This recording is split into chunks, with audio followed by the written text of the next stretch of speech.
that when we got featured on iTunes in January of 2000, November of 2005, we were at our professional and personal nadirs.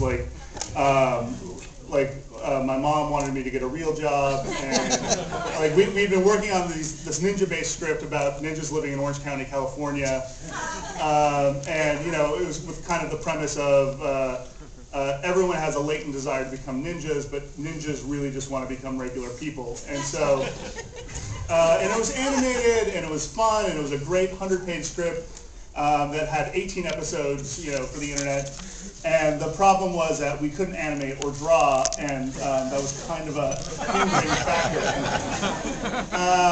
And so, back in January of 2005, I conned my parents into investing $10,000, and my grandpa, we literally sold the farm, and I got a little money from that too. So I was able to live for 2005 and kind of try to produce this animated thing that just didn't work.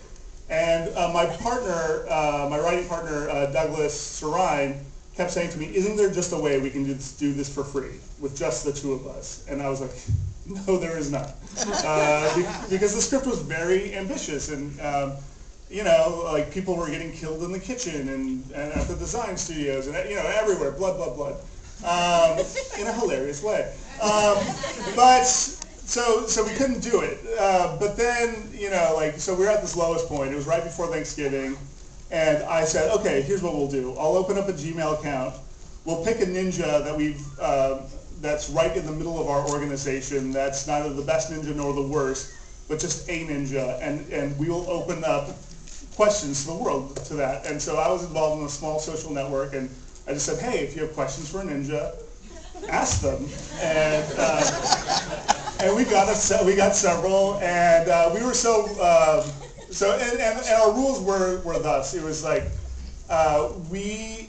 we looked at places like homestarrunner.com and the Strong Bad emails and other places, and we just gave ourselves permission to only be as good as their first episodes and not worry about being amazing or knowing the whole character. Because if you look at The Simpsons, the first season, all of the characters are squiggly and they don't look right, and the voices aren't fully cemented in yet, and so if The Simpsons, one of the best shows ever, it could be completely different and awkward when they started out, why couldn't just a couple of guys be as awkward and not know it as much? So we're like, okay, great. We don't have to be amazing. We just have to be okay, and we have to be consistent.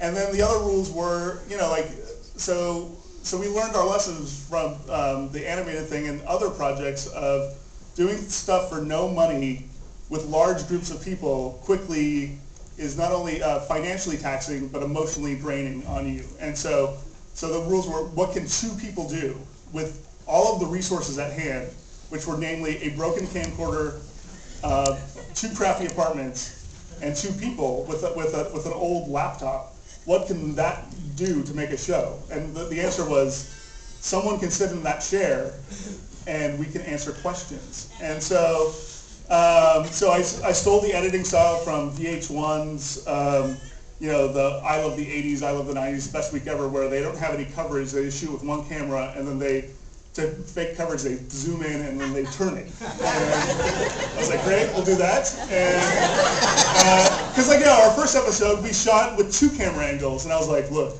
I'm gonna quit if I have to keep doing two camera angles. It's too much work. And so I was like, okay, we're just gonna do one camera angle, all right? And so then we just tried to make it faster. And literally, we knew so little about the show when we started. When Douglas came over, he looked at me and he was like, so who's going to be the ninja? And I was like, well, there's some black clothes in my bed. Why don't you go put them on? And I was like, we're going to trade, right? I was like, sure, absolutely. And I was like, no, we're not.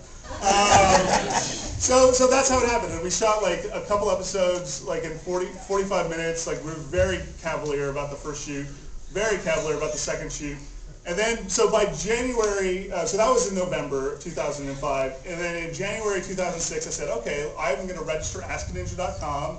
I'm going to start a free blog on Blogspot, and I'm going to submit the podcast feed to iTunes like anyone can do. And so I get the email, like, so I go to bed January 7th crying and masturbating and totally alone.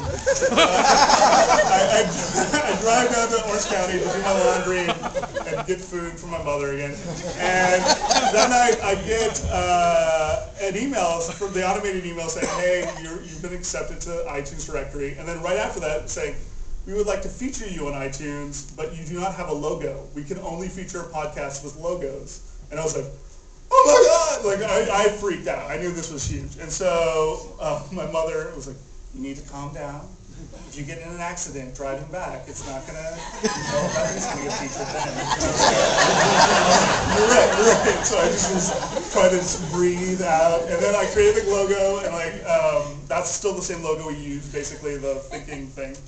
And we were featured that Wednesday. We went from having 5 subscribers on that Sunday night to like having 12,000 by the end of the week, and then we also, like, just to show everyone that we could keep doing it, we released like 3 episodes that week when we were featured, just to show, hey, we're here. And then Doug's like, well, never had episodes. I was like, I know, we have to keep shooting, and but it was really that consistency that allowed us to kind of like just grow, and that sort of consistency is going to allow you to be discovered and rediscovered by several people.